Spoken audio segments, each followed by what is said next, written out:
Now, let's talk about naming amines, and we're going to start, we're just only going to work with very simple compounds. Again, we're going to talk about this more when we get to proteins and amino acids.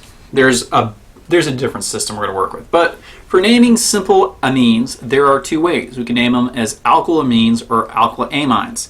So let's break that down, and let's consider two cases.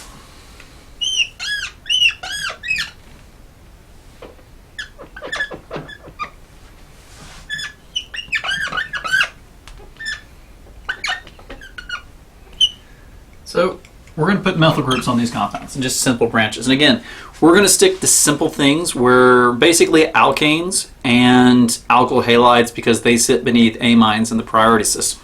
So with the alkylamine, the way we treat it is that the alkyl group here is considered an alkyl branch off the amine. So we're going to finish the name with amine.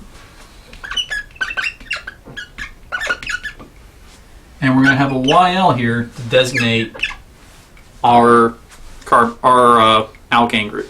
So in this framework, the amine here is going to take the number one carbon position. So this ends up being 1, 2, 3, 4, 5, 6. So hexyl. And 1, 2, 3, 4, 4-methyl hexylamine. Now, for this one, we've got the cyclohexane, so there'll be cyclohexyl.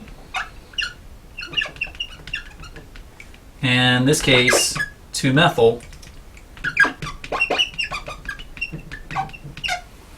So this is going to kind of be akin to, like, I don't know, naming the alcohols, right? Like you've got propyl alcohol. The alcohol here is going to take the alcohol took the number one position, and you name the alkyl group as a branch. The same thing is going to be true here. The alkane amine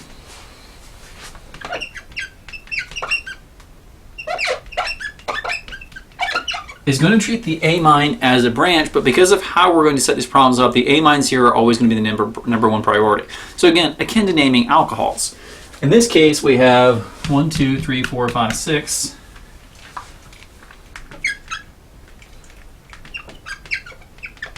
Hexan, so the hex for 6, the AN for an alkane, hexanamine.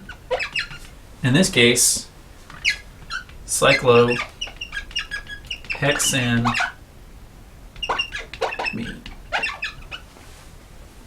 So in this naming class where it's an alkylamine, not an alkylamine, but alkylamine, I know, it's like a real bad tongue twister.